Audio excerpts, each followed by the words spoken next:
کیونکہ سپورٹ نہیں کیا گیا جو متعلقہ وہ تو حلقے تھے نا جو منحرف ہوئے تحریک انصاف سے، ان کو دیے گئے ٹکٹ. لیکن کاف لیگ کو تو اب 2 قومی اسمبلی کی نشستیں ملیں گی اس اتحاد سے، ایک گجرات میں سالک کی جو شجاعت کے بیٹے ہیں، اور دوسری جو ہے وہ طارق بشیر چیمہ کی، اور اس کے نیچے بھی دونوں جو صوبائی اسمبلیوں کی سیٹیں ہیں وہ نون لیگ کو ملیں گی. وہاں پہ جٹ اور ارائیں برادری کا کلیش ہوتا ہے. جزمان تحصیل بڑی پسماندہ سی جگہ ہے، وہاں برادری بیسس بہت اہم ہے، اور سن 47 سے آج تک وہ اسی بیسس پہ وہاں الیکشن ہوتا آ رہا ہے. جٹ برادری کو چیمہ صاحب ریپریزنٹ کرتے ہیں اور ارائیں برادری کے اپنے کینڈیڈیٹس ہیں. تو اب وہاں پر اعجاز الحق بھی اس کے وہاں پر ایکٹیو رہتے ہیں. تو اب یہ ہے کہ ایک تو ان دونوں پارٹیوں کی کمزوری ظاہر ہوئی ہے کہ ان کو ایک دوسرے کے سہارے کی ضرورت ہے مشکل وقت میں. دوسرے یہ کہ چودھری خاندان کی اندر کی جو ڈویژن ہے نا، کہ جو چودھری شجاعت کے بیٹے ہیں وہ سمجھتے ہیں کہ ہم اس لیگیسی کو آگے لے کے بڑھیں جو چودھری خاندان کی ہے، جو ظہور الہی سے شروع ہوتی ہے،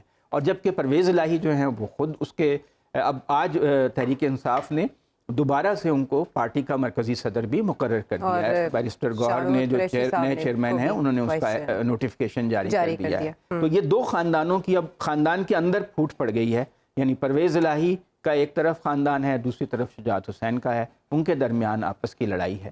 ٹھیک ہے، لیکن اس سپلٹ میں ہم نے دیکھا کہ کچھ لوٹ کے گھر کو بھی آئے جب وطن واپس آئے. رانا صاحب آپ میرا اشارہ سمجھ رہے ہوں گے. اگر راضی نامہ مستقبل میں ہو جاتا ہے، کیونکہ ہونے کو تو سیاست میں کچھ بھی ہو سکتا ہے، پرویز الہی صاحب واپس بھی آ سکتے ہیں، تو ایسے میں کیا ہوگا؟ کیا آج کی ملاقات میں اس پر بھی بات ہوئی ہے؟ کیا بنا اس ملاقات میں؟ کیا طے پایا رانا صاحب؟ دیکھیں بیسیکلی اس ملاقات کے پیچھے جو مین کریکٹر تھے وہ چودھری وجاہت حسین تھے. اور چودھری وجاہت حسین جو تھے انہوں نے، جو کہ ابھی سے کچھ عرصہ پہلے تک وہ پرویز الہی صاحب کے ساتھ چل رہے تھے اور ان کے بیٹے بھی ان کے ساتھ چل رہے تھے، but then again they drifted apart, اور اب وہ جناب الگ ہو چکے ہیں. اب جناب چودھری شجاعت صاحب کے ساتھ جو گلہ شکوہ تھا وجاہت صاحب کا، وہ یہ تھا کہ چیمہ صاحب جو ہے ان کو سائیڈ لائن کیا جائے. چیمہ صاحب is interfering too much in the affairs of like the family and the party. تو ان کی وجہ سے ان کو ذرا تھوڑا سا چودھری شجاعت صاحب نے کہا کہ تسی ذرا تھوڑا جا مٹھے آؤ، تو پھر جناب آگے بات چیت شروع ہوئی ہے. But I personally think and what my information is, my intel is, کہ جناب اس میں وجاہت صاحب نے بڑا امپورٹنٹ رول پلے کیا ہے، اور یہ ملاقات بڑے اچھے ماحول میں ہوئی ہے، to be very honest.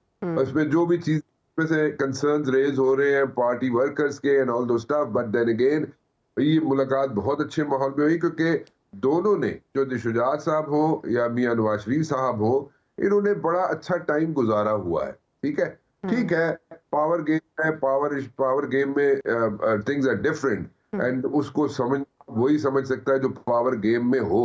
there is nothing ultimate in power game, and کوئی بھی کسی کا بھی اس کو رگڑا جا سکتا ہے، کسی بھی وقت رگڑا جا سکتا ہے. کچھ اس میں چیز جو ہے وہ پرماننٹ نہیں ہوتی ہے. It's all about achieving power. So اس میں انہوں نے پرانی باتیں بھی کی ہیں، پرانے گلے شکوے ٹو بی ویری آنیسٹ بہت کم ہوئے ہیں، بہت کم. اور جو اچھا رسپانس ملا ہے، ایک تو میاں نواز شریف صاحب خود چل کے گئے جہاں پہ انہوں نے بڑا اچھا ٹائم گزارا تھا، جیسے کہ میں نے پہلے ہی کہا چودھری شجاعت صاحب کے ساتھ. اور دوسرا یہ تھا کہ چودھری صاحب کی بات ذرا تھوڑی سی مشکل سمجھ آتی ہے، کیونکہ میں آئی یوز ٹو سے کہ it's very difficult to interview Chaudhry Shujaat Hussain صاحب. And the last interview which I did with him, I had to like translate that interview myself کہ میں ان کو ساتھ ریپیٹ کرتا تھا بات کو. لیکن اللہ تعالیٰ ان کو صحت عطا فرمائے چودھری شجاعت صاحب کو. بڑے اچھے آدمی ہیں اور بڑے اچھے سیاستدان ہیں آج بھی، چاہے ان کے پاس 5 سیٹیں ہو چاہے 10 سیٹیں ہو.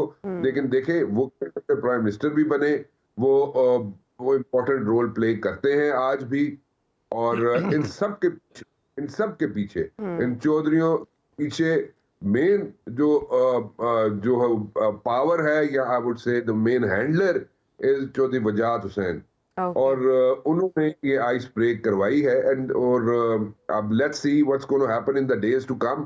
لیکن چاہے میں پھر دوبارہ ریپیٹ کروں گا، کاف لیگ کے پاس چاہے 10 سیٹیں ہوں، چاہے 5 سیٹیں ہوں، چاہے 2 سیٹیں ہوں، they know how to play.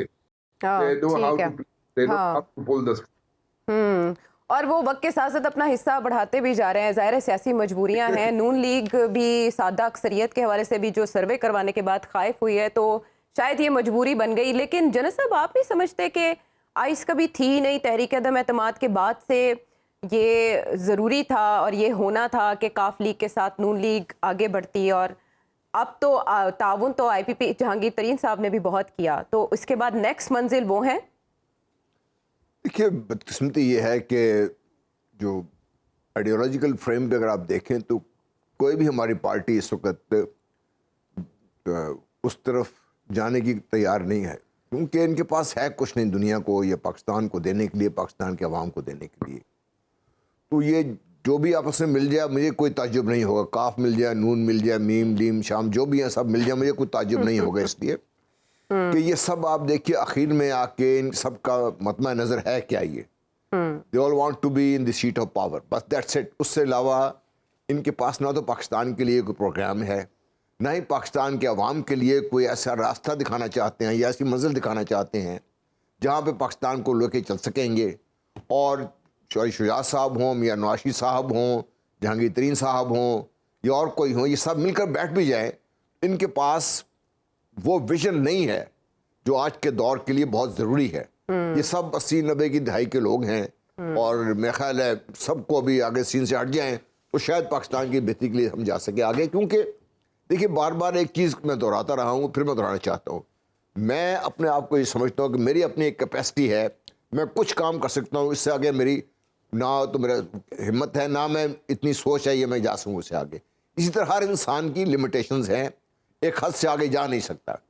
اور ہم نے بار بار آزما لیے ہوئے لوگ سارے یہ لوگ, ان سب کے جو ویژن ہے یا جو ان کی کیپیسٹی ہے یا جو ان کے کہہ لیجئے تجربات ہیں یا جو بات چیز آپ ان کے سن رہے ہیں, مجھے نہیں ایسے لگتا کہ سب مل بھی جائیں تو مل کر یہ کوئی ایسا خاص فریم ورک دے سکیں گے پاکستان کے لیے, پاکستان کے عوام کے لیے, کہ ہم دیکھیں کہ پاکستان عالم والے دلوں میں بہتری کی طرف جا سکتا ہے. آپ ان سے بات کر لیں, بیسک قصور تو یہ سب یہی لوگ ہیں نا, چاہے وہ آپ کی نیشنلائزیشن ہو, چاہے آپ کی آئی پی پیز کا ہو, چاہے پاکستان میں یہ جو سو کالڈ ہم نے کارخانے لگائے بجلی کے, اس کے بعد سے جو حالت پاکستان کی ہوئی ہے, یہ ذمہ دار یہی لوگ ہیں. تو یہ کیسے ٹھیک کریں گے یہ لوگ؟ مجھے ان میں سے کوئی یہ شخص بتانے کو تیار نہیں ہے کہ پاکستان میں بجلی کا ریٹ جس کو 50 روپے قریب پہنچا ہوا ہے, یہ کیسے کم ہوگا. اب پھر پچھلے دنوں بڑھ گئی ہے بجلی کی ریٹ, یہ کیسے کم ہوگا؟ روپے سے زائد. جب تک یہ کم نہیں ہوگا آپ کی انڈسٹری کیسے چلے گی؟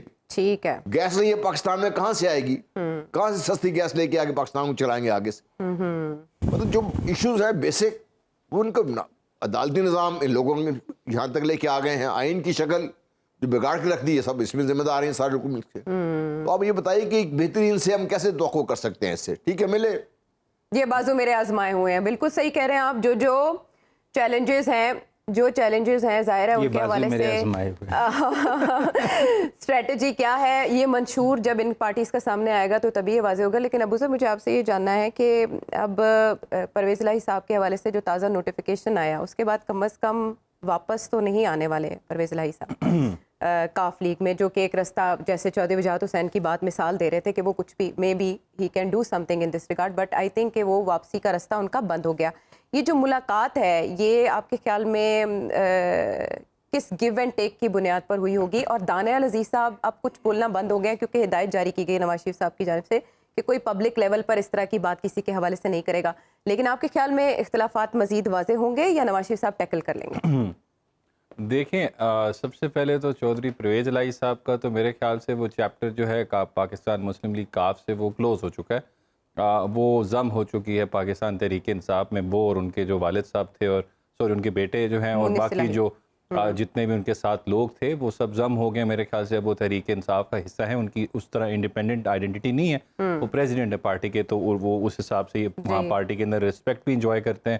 اور کیونکہ اب جو پچھلے انہوں نے 4-5-6 مہینے جس طرح انہوں نے جیل کاٹی ہے اور پریس کانفرنس نہیں کی, تو میرے خیال سے وہ ایک آپ کا جو پارٹی کے اندر سٹیٹس ہوتا ہے آٹومیٹکلی وہ بہت زیادہ ایلیویٹ ہو جاتا ہے اور آپ کی رسپیکٹ بڑھ جاتی ہے اس طرح کی سیکریفائسز سے.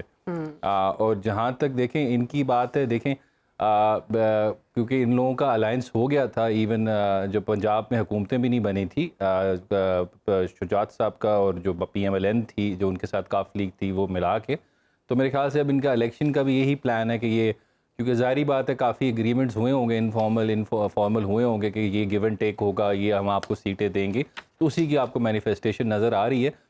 تو میرے خیال سے ان کی کیپیسٹی بھی اتنی تھی کہ 2-3 سیٹوں والی ہی پارٹی رہ گئی ہے میرے خیال سے مسلم لیگ کاف, اور وہی وہ چاہ رہے ہیں ان کو وہ مل جائے, اس میں سے میکسیمم جتنی بھی بارگین کر So who is سکتے ہیں. next in Punjab then? IPP, you see them coming close to Muslim League Noon? نہیں, میرے خیال سے آئی پی پی کی اپنی ایک انڈیپینڈنٹ آئیڈینٹی ہوگی, اور اس کا فوکس زیادہ میرے خیال سے ساؤتھ پنجاب پہ ہوگا کہ وہاں سے کچھ سیٹیں جو ہیں نکل آئیں, اور پھر آئی پی پی جس طرح باپ پارٹی اور جس طرح ایم کیو ایم ایک خاص مقصد کے لیے استعمال ہوتی ہیں, تو آئی پی پی کا بھی مقصد وہی ہوگا, وہ کائنڈ آف پریشر گروپ کے حکومت کا حصہ ہے بھی صحیح, اور لیکن کسی وقت بھی جا بھی سکتے ہیں اور بازی پلٹ بھی سکتے ہیں. تو میرے خیال شجاعت حسین بھی اپنی پارٹی ضم کرنے کی طرف جا سکتے ہیں, آج صرف سیٹ نہیں, میرے خیال سے یہ صرف سیٹ ایڈجسٹمنٹ تک کی حد تو کہ اپنی انڈیپینڈنٹ آئیڈینٹی رکھیں گے کہ بارگیننگ پوزیشن میں یہ بھی رہیں فیوچر میں, جو ایک رول پلے کرنا ہے آئی پی پی نے, یہ بھی وہ رول پلے کر سکے, اور جس طرح چلیں گے اوبر اور اس کی طرح جو چلتی ہیں کریم کی گاڑیاں, یہ ساری پارٹی ٹانگا پارٹی ہے, 2 بندے انہیں سیٹیں لی ہیں اپنا, اور یہ بھی اسمبلی کی اور 3 صوبائی, اور یہ سیٹیں بھی انڈیپینڈنٹلی نہیں جیت سکتے, کیونکہ دیکھیں پرویز الہی صاحب کا بہت زیادہ ہولڈ ہے ادھر وہاں پہ گجرات میں. جب پی ٹی آئی کے ساتھ ووٹ بینک آئے گا تو it will be very difficult, even یہ اکٹھے مل کے بھی مجھے لگتا ہے نہیں ہے یہ سیٹ نکالیں, لیکن کمپٹیشن شاید کر لیں, تو اس وجہ سے ان کی مجبوری بھی تھی الائنس. اور جہاں تک دانیال عزیز صاحب کی بات ہے, دیکھیں دانیال عزیز صاحب میرے خیال سے he felt left out, and the reason is کہ انہوں نے ایک بہت بڑی قربانی دی ہے جو بہت ساری ان کی لیڈرشپ میں کسی نے نہیں دی.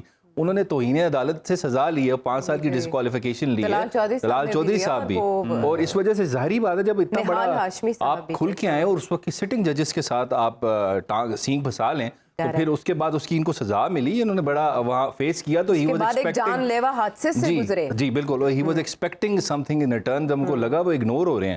اور یاسین اقبال صاحب میرے خیال سے شاید اپنے بیٹے کو آگے لانا چاہ رہے ہیں, اور انہوں نے بھی عجیب سی منطق دی کہ میرا بیٹا باہر سے پڑھا ہوا ہے تو اس وجہ سے وہ سیٹ ڈیزرو کرتا ہے. میں کبھی پڑھا تھا, سچ جھوٹ ہے مجھے نہیں پتا, لیکن خیر انہوں نے یہ ریزن دیا, تو وہ ابھی دیکھا جائے. لیکن آئی تھنک دانیال عزیز صاحب فیلٹ کہ میرے خیال سے ان کے ساتھ زیادتی ہوئی, اگر آپ دیکھیں ان کا رائٹ بنتا تھا. اچھا, ووٹ زیادہ تقسیم ہوگا اگر اب ہم حلقوں میں دیکھتے ہیں کہ جب اختلافات ہوتے ہیں پارٹی کی سطح پر ٹکٹ کے حوالے سے, تو جب کیمپین ہوتی ہے اس میں باقاعدہ ایک رویہ اختیار, سرد مہری والا رویہ اختیار کیا جاتا ہے, تو یہ چیزیں بھی فیس کرنی پڑیں گی. یہ تو ہماری پالیٹکس کا دیکھیں پارٹ ہے, ظاہری طور پہ تو الائنس ہو جاتا ہے, اوپر والی لیڈرشپ کی مجبوری میں آپ کر دیتے ہیں, لیکن نیچے ویسی کیمپین نہیں ہوتی. بڑی دفعہ وہ کینڈیڈیٹ کو پارٹی کو ہروا بھی دیا جاتا ہے. جیسے فیصلہ آباد میں دیکھیں تھوڑے نون لیگ کے اندر کتنی ہے, مختلف ڈویژنز میں, یہ تو بہت بڑے بڑے چیلنجز ہیں جو آگے دیکھ رہے ہیں. لیکن اس طرح لگتا ہے کہ نواز شریف صاحب پہلے بڑے بڑے ٹارگیٹس جو ہیں ان کو اچیو کرنے کی کوشش کریں. میرے خیال سے اور یہ کسی پارٹی سے الائنس نہیں کریں گے, اگر کریں گے تو ان کے اپنے پرانے لوگ جو لوگ ہیں وہ ان سے ناراض ہوں گے. یہ میرے خیال سے 2 سیٹوں پہ تو چلیں یہ کر لیں گے کچھ, لیکن آگے مجھے نہیں لگتا کہ یہ بڑے پیپلز پارٹی کے ساتھ ان کے الائنس بن رہے ہو یا آئی پی پی کے ساتھ الائنس بن رہے ہو. آئی پی پی کا ایک اپنا آبجیکٹیو ہے, وہ برین چائلڈ ہے, اس نے جو کچھ کرنا ہے وہ اچیو کرے گی, پھر وہ اس طرح استعمال ہوگی. اچھا, یہ بڑے بڑے آبجیکٹیو کہاں سے آ گئے؟ یہ تو نواز شریف آپ دیکھیں کہ اس حالت پہ پہنچ گئے ہیں کہ اب چودھری شجاعت کے پاس بھی جانا پڑ گیا. چلیں آپ ان کی سینیورٹی کو ہی دیکھ لیں, چلیں پارٹی کی سینیورٹی نہیں اور بڑے سینئر ہو گئے, تجربے کو ہی دیکھ لیں. مجبوری مطلب ہے جس کا ایک تحصیل میں بھی پوری طرح سیٹیں نہیں ہیں, آپ اس کے گھر بھی جا کر تو آپ اپنا چیئرمین پی ٹی آئی بھی آپ کو پتا ہے بڑی مجبوری کی حالت میں گئے تھے, بہت مشکل سے اور بہت دیر بعد گئے تھے, تو جانا پڑتا ہے کسی کو بھی انڈر ایسٹیمیٹ. لالت کی صورت جب چودھری شجاعت حسین علیل تھے اور خیریت دریافت کرنے کے لیے جب ایم کیو ایم نے پر پھیلانے شروع کر دیے تھے اور آوازیں آنا شروع ہو گئی تھی کہ تخت جو ہے وہ ہل رہا ہے, لرزش ہے اس میں, تب مجبوری کی حالت میں جانا پڑا تھا. اتنے پاپولر ہوتے بھی بہت زیادہ اور 2/3 جیت سکتے ہو تو جاتے نہیں, شاید وہ یقین دہانی ان کی تھوڑی زائل ہو رہی ہے. سروے جو پارٹی کے انٹرنل لیول پر کے بعد حقیقت واضح ہوتی جا رہی ہے, لیکن ہم دیکھ رہے ہیں کہ وہ سندھ کی حد تک بھی, بلوچستان کی حد تک بھی, کے پی کے حد تک ہونے کے بعد, ایکٹیو ہونے کے بعد اب وہ پنجاب کی طرف بھی فوکس کیے ہوئے ہیں. آنے والے دن بڑے انٹرسٹنگ ہونے جا رہے ہیں. پارٹیز اپنے منشور کا اعلان کریں گی, جب الیکشن شیڈیول کا اعلان ہو جائے گا تو پھر اس کے بعد ہم دیکھیں گے کہ کس پارٹی میں کیا بساط ہے ملکی مسائل حل کرنے کی. جنرل صاحب کا کوشچن اپنی جگہ پر ویلڈ, واپس آتا ہے بریک کے بعد. ویلکم بیک ٹو دا شو. اور اب کچھ قانونی معاملات کی طرف آتے ہیں جو کہ پاکستان تحریک انصاف کو درپیش ہیں, اور اس میں آج کی اہم ڈیولپمنٹ اسلام آباد ہائی کورٹ کی طرف سے جو سامنے آئی توشہ خانہ ریفرنس میں سابق چیئرمین پی ٹی آئی بانی پی ٹی آئی کی نااہلی کے خلاف اپیل واپس لینے کی جو درخواست ہے وہ مسترد کر دی گئی ہے, اور یہ فیصلہ جو ہے وہ 13 ستمبر کو محفوظ کیا گیا تھا. ابو سر مجھے آپ سے متفرق سوال کرنے ہیں قانونی پہلوؤں میں. مجھے آپ اس بارے میں بتائیے گا کہ آج کے اسلام آباد ہائی کورٹ کے فیصلے کی اہمیت کیا ہے؟ دیکھیں اس کی اہمیت اس طرح آپ دیکھ سکتے ہیں کہ فار انسٹنس یہ کیونکہ جو الیکشن کمیشن کا فیصلہ تھا اس میں اس آرڈر کو چیلنج کیا گیا تھا جس سے وہ ڈی سیٹ ہوئے تھے میاں والی سیٹ، بنیادی جہاں سے کام جی جو بیسک اسٹرکچر ہے، ایڈیفس نہیں کہتے آپ، بیسس کہتے ہیں. وہاں سے پھر الیکشن کمیشن میں جو اس کے بعد ٹرائل ہوا وہ کرمنل کیس جو تھا جس کے تحت سزا ہوئی، ڈسکوالیفیکیشن ہوئی، اب وہ اس کی وجہ سے پھر جیل میں چلے گئے. آف شوٹس ہیں وہ سب، لیکن بنیاد کو چیلنج کیا گیا. اگر یہ فار انسٹنس کیونکہ جب یہ کیس فائل کیا گیا تھا تو اس کے دوران ہی الیکشن کمیشن نے ایک اور پروسیڈنگ سٹارٹ کر دی تھی کہ آپ کیونکہ ڈسکوالیفائی ہو گئے، ڈی سیٹ ہو گئے ہیں، تو آپ اس کی بیسس پہ آپ پارٹی کے چیئرمین بھی نہیں رہ سکتے. تو تب انہوں نے اس پروسیڈنگز کو بھی ساتھ چیلنج کر کے لاہور ہائی کورٹ میں بھی پٹیشن فائل کر دی. سو آپ کے پاس 2 پٹیشنز تھیں، ایک اوریجنل آرڈر کے خلاف اسلام آباد ہائی کورٹ میں اور ایک لاہور ہائی کورٹ کے لارجر بینچ جو 5 ممبر بینچ تھا ان کے خلاف. اس میں ساتھ پارٹی چیئرمین والی پروسیڈنگز بھی ایڈیشنلی ایڈ ہو کے وہ چیلنج کر دی انہوں نے. جب لاہور ہائی کورٹ میں یہ کیس چلا، کیونکہ میں وہیں پہ تھا، میں نے وہ سنا کیس، علی ظفر صاحب آرگیو کر رہے تھے، تو ان سب ججز نے ایک کویشچن کیا کہ آپ نے اس سے تقریباً 70-80% ملتا جلتا کیس جو ہے آپ کا ادھر بھی ہے، کیونکہ باقی پریئرز ہوئی ہیں، اس میں 2 نئی پریئرز آپ کی ایڈ ہوئی ہیں، تو وہ آپ نے ادھر چیلنج کیا ہوا اسلام آباد ہائی کورٹ میں. تو اس میں علی ظفر صاحب نے کہا نہیں، اس میں 2-3 ہماری نئی چیزیں بھی ہیں، تو سملر ایگزیکٹلی نہیں ہے. قانون میں پرنسپل ہوتا ہے ریس سب جوڈس اس کو کہتے ہیں کہ ایک جگہ پہ آپ سیم کیسز 2 جگہ نہیں فائل کر سکتے. لیکن اس کے لیے سب سے ضروری کنڈیشن یہ ہے ایک تو پارٹیز ساری سیم ہو، پلس پریئر جو آپ نے مانگی ہوئی وہ بھی ایگزیکٹلی آئیڈینٹیکل ہو. تو وہ پھر علی ظفر صاحب یہی کہہ رہے تھے کہ آئیڈینٹیکل پریئر نہیں ہے، اس میں نئی چیزیں 2-3 نئی چیزیں ایڈ ہوئی ہوئی ہیں. خیر لیکن ہائی کورٹ نے کہا لاہور نے کہ آپ خود ڈیسائیڈ کر لیں آپ نے وہاں چلانا ہے یا یہاں چلانا ہے، کیونکہ بیسک آرڈر جو نیچے والا ہے وہ سیم ہے، جس وجہ سے پروسیڈنگز ملٹیپل نہ ہو جائیں. پھر انہوں نے کہا یہ ہم اسلام آباد ہائی کورٹ میں انہوں نے میرے خیال سے 1 سال یا 10 مہینے پہلے درخواست دی تھی، اور لکلی اس دن بھی میں کورٹ میں تھا جب فرسٹ ڈے ہیئرنگ ہوئی. تو پھر انہوں نے کہا، گورنمنٹ نے آ کے اپوز کر دیا ECP نے کہ نہیں یہ وڈرا نہیں کر سکتے سارا کچھ. تو وہ پھر چلتا رہا، کیس چلتا رہا، تو آج 11 مہینے بعد اس کی ججمنٹ آئی ہے کہ نہیں آپ وڈرا نہیں کر سکتے. تو یہ فورم ویسے کس کی مرضی کا ہوتا ہے، یعنی کہ عدالت پابند کر سکتی ہے؟ چوائس آف فورم ایک تو ڈیٹرمن ہوتا ہے آپ کے جو ریسپونڈنٹس کی ریزیڈنس ہوتی ہے اس سے، اور ساتھ ساتھ جو ڈومیننٹ کاز کہتے ہیں ہم اس کو لیگل ورڈ میں، کہ کہاں سے اوریجنیٹ ہو رہی ہیں چیزیں. اب یہاں پہ میری نظر میں ایز اے لائر جورسڈکشن جو تھی وہ لاہور ہائی کورٹ کی بنتی ہے. ریزن از کہ پنجاب کی سیٹ تھی، اگر فار انسٹنس سندھ کی سیٹ ہو تو آپ پھر سندھ ہائی کورٹ جاتے ہیں. تو یہاں پہ میری نظر میں آپ کو پنجاب میں شروع میں ہی جانا چاہیے، کیونکہ جورسڈکشن پنجاب کی بنتی ہے، وہاں سے ارائز ہو رہی ہے. سیٹ میاں والی کی تھی، KPK کی نہیں تھی یا اسلام آباد کی نہیں تھی. تو میری نظر میں پنجاب کی بنتی ہے، لیکن اب اسلام آباد ہائی کورٹ نے کہہ دیا نہیں آپ یہاں چلائیں. اب I don't know Lahore high court میں اب کیس لگے گا، کیونکہ وہ لارجر بینچ ہے، وہ اب چلتے ہیں نہیں چلتے، وہ کیا کرتے ہیں وہ دیکھیں گے تو ہمیں پتہ لگے گا. لیکن اس آرڈر کو اب you can challenge it in آپ فردر پروسیڈنگز میں، آپ اپیل سٹیج میں جا سکتے ہیں، جو ابھی اسلام آباد ہائی کورٹ کا آرڈر ہے. تو اس کے بعد جو 11 دسمبر کو ہونی ہے سماعت توشہ خانہ فوجداری کیس میں سزا کا فیصلہ معطل کرنے کی، آج کی جو کارروائی ہے وہ اس پر اثر انداز ہو سکتی ہے؟ نہیں، اس کا اس سے کچھ نہیں لیا لینا دینا. ہاں اگر یہ سارا کچھ الاؤ ہو جائے ریٹ تو پھر تو وہ انفرکچوس ہو جائے گی نا، سارا کچھ ختم ہو جائے گا. لیکن اب وہ تو انڈیپینڈنٹ ہے، اس میں یہ میں آپ کو فرق بتاتا ہوں، کیونکہ سینٹینس ہوئی ہوئی ہے سسپینڈ، جی تو کوالیفائی کرنے کے لیے آپ کی کنوکشن بھی سیٹسفائڈ ہونی چاہیے یا سسپینڈ ہونی چاہیے ججمنٹ. تو اب کیونکہ الیکشن کوالیفائی کرنے کے لیے یہ جب تک نہیں سیٹسفائڈ ہوگی تو چیئرمین PTI قاسم کے والد صاحب الیکشن نہیں لڑ سکتے.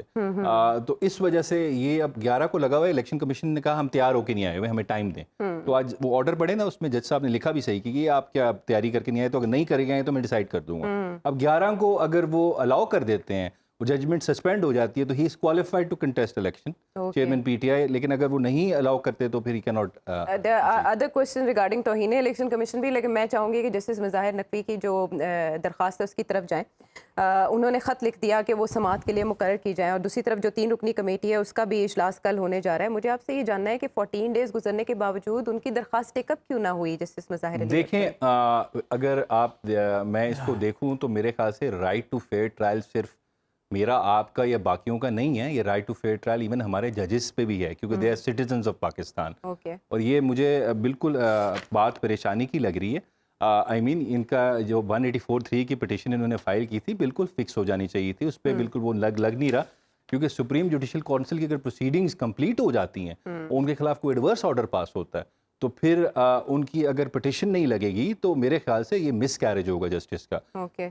اس وجہ سے پہلے ہمارے ہاں ماضی میں کیا ہوتا رہا، ایون ہمارے چیف جسٹس صاحب جو قاضی فائزیسا صاحب ہیں، ان کے کیس میں کیا ہوا تھا، جب انہوں نے 184(3) کی پٹیشن فائل کی تھی اپنی پروسیڈنگز کے خلاف ریفرنس میں، تو وہ پٹیشن انٹرٹین ہو گئی تھی ایک تو جلدی، پلس اس وقت سپریم جوڈیشل کونسل نے فیصلہ کیا تھا کہ جب تک یہ کیس چل رہا ہے تو ہم اس کو نہیں چلائیں گے. حالانکہ اسٹے آرڈر بھی نہیں تھا، لیکن انہوں نے نہیں چلایا تھا کہ پروپرائٹی ڈیمانڈس کے ہم پہلے ڈیسائیڈ کریں یہ ریفرنس یا کمپلینٹ جو ہے یہ کیا قانونی طور پہ آئینی طور پہ ٹھیک ہے کہ نہیں ہے. سو مظاہر نقوی صاحب کا یہ رائٹ ہے کہ ان کی پہلے آپ 184(3) کی پٹیشن سنیں، اس کو ڈیسائیڈ کریں، پھر آپ پروسیڈنگز کریں سپریم جوڈیشل کونسل کے. اگر یہ نہیں ہوگا تو میری نظر میں it will be a miscarriage of justice. What about justice Ijaz ul Ahsan کو جوڈیشل کونسل سے الگ کرنے کے لیے جو آئینی پٹیشن آئی ہے، اعتراضات اور بھی اٹھ سکتے ہیں سپریم جوڈیشل کونسل؟ نہیں، وہ تو دیکھیں وہ بائی ورچو آف لا ہیں ممبر، تو ان کو ہٹا آپ کیسے سکتے ہیں انلیس ان کا کوئی کانفلکٹ آف انٹرسٹ ہو، تو وہ خود ہی ریکیوز کر دیتے ہیں ججز نارملی، لیکن ان کو ہٹا نہیں سکتے آپ. There are so many questions but these things are complicated. I hope کہ سب کو انڈرسٹینڈنگ ہو گئی ہوگی یہ ایشوز کس نوعیت کے ہیں اور ٹیکنیکل، کوائٹ ٹیکنیکل. اب تو ذرا پرویز خٹک صاحب کے بارے میں لیگل کوشچن نہیں ابھی تک انہیں وہ معاملہ درپیش نہیں ہوا. اگر وہ پی ٹی آئی میں ہی رہتے تو شاید ان کا سوال بھی آ جاتا.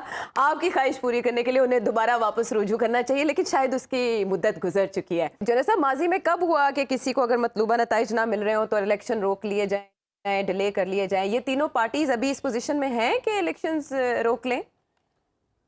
دیکھیے، الیکشن تو الیکشن کمیشن نے فیصلہ کرنا ہے نا. بار بار ہم یہ کہہ چکے ہیں الیکشن کمیشن نے، تو میرا خیال ہے اس کے بارے میں کوئی شک چھوڑا نہیں ہے. لیکن جہاں تک گراؤنڈ ریئلٹیز کا تعلق ہے تو اس میں سے کوئی پارٹی الیکشن کے لیے تیار نہیں ہے. کیونکہ دیکھیے ابھی دسمبر تو ہو گیا ہوا ہے، لیکن 2 مہینے رہ گئے ہیں، اور ان 2 مہینوں میں اگر آپ دیکھیں گزشتہ الیکشنز کی آپ تاریخ دیکھیں تو 3-4 مہینے پہلے تو بڑی ہنگامہ آرائی ہوتی ہے، بہت گہما گہمی ہے، پارٹیز ہیں، الیکشنز ہو رہے ہیں، جا رہے ہیں لوگ، جلسے جلوس ہو رہے ہیں، وہ کچھ ہو نہیں رہا. اب لوگ صرف وہ جو الیکٹیبلز ہیں وہ اکٹھے کرنے کی کوشش میں لگے ہوئے ہیں.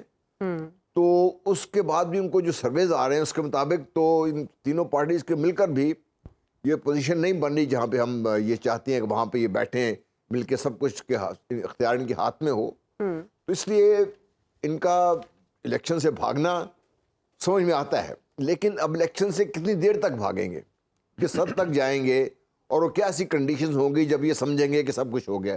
جب تک یہ عوام میں جائیں گے نہیں، عوام کو ان کے مطلوبہ جو عوام کے مسائل ہیں ان کے مطابق حل ان کو تجویز نہیں کریں گے، عوام کو کنونس نہیں کریں گے، تو پھر یہ الیکشنز آج ہوں، 6 مہینے بعد ہوں، سال بعد ہوں، پھر تو فرق کوئی نہیں پڑے گا. بیسک ایشو یہ نہیں ہے. بیسک ایشو یہ ہے کہ کیا یہ اس اپنے آپ کو اس قابل سمجھتے ہیں کہ یہ وہ حل عوام کے پاس لے کے جائیں گے، عوام اس حل کو قبول کر لے گی، یا ان کو بحثیت مجموعی یہ جو ہماری سیاسی لیڈرشپ ہے ان پارٹیز کی، ان کو عوام قبول کر لے گی. میرا خیال ہے یہ بہت بڑا کویسچن ہے جس وقت عوام بھی پوچھ رہی ہے اور عوام سے بھی لوگ پوچھ رہے ہیں، اور عوام کا جواب مختلف سرویز کی صورت میں آپ کے سامنے آ رہا ہے بعض. اس لیے یہ اپنے آپ کو بہت کمزور فٹنگ پر ہیں یہ لوگ. اور الیکشن ہوں گے تو صحیح ضرور، لیکن جب بھی ہوں گے ان کو اپنے آپ کو پاکستان کے 24 کروڑ 25 کروڑ عوام کے سامنے ثابت کرنا پڑے گا کہ ان کے بارے میں جو رائے قائم کر چکے ہیں زیادہ تر لوگ، یہ اس رائے سے مختلف لوگ ہیں. وہ مشکل کام ہے یہ. اچھا، نانا صاحب کچھ کہتے ہاں، وہ دیکھیں اسلام آباد ہائی کورٹ میں ایک رٹ بھی دائر ہو گئی ہے کہ چونکہ کچھ افغان مہاجرین کا ایشو ہے اور کوئی اور بہت سے، تو ابھی حلقہ بندیوں کے ایشوز ہیں، تو الیکشن کو ملتوی کیا جائے. کل اس پہ بینچ جو ہے اس کی سماعت بھی کرے گا. کس نے فائل کیا؟ کوئی عام شہری ہیں، کوئی آفتاب عالم صاحب، انہوں نے یہ آفتاب عالم ورک. تو اب دیکھیں بات یہ ہے کہ ابھی جنرل صاحب کہہ رہے تھے کہ عوام قبول، انہیں پرواہ ہی نہیں ہے کہ عوام قبول کریں یا نہ کریں. کنہیں پرواہ نہیں ہے؟ جو پارٹیاں ہیں اس وقت جو کہ زیر عتاب نہیں ہیں، کچھ تو ماتوب پارٹی ہے اور کچھ ایسی پارٹیاں ہیں جو زیر عتاب نہیں ہیں، اور جو ان کو پرواہ کب ہے، وہ تو انتظامیہ کے زور پہ الیکشن جیتنا چاہتے ہیں. اور پہلے بھی کب انہیں ایشوز کی توقع رہی ہے، انہیں تو یہ توقع ہے کہ ہم اسٹیٹس کو مینٹین کر سکیں. آپ دیکھیں انتظامیہ کے ساتھ کے جا سکتی ہے، اگر وائٹ کو آف وائٹ کر سکتی ہے، وائٹ کو بلیک نہیں کر سکتی. تو یہ کہنے کی بات ہے 19 سے 20 تو کر سکتی ہے، لیکن 15 سے 20 کیسے کریں گے؟ ہاں، they both are talking about grey areas. تو میرا خیال ہے پروگرام میں بریک لینا زیادہ مناسب ہے. واپس آتے ہیں بریک کے بعد.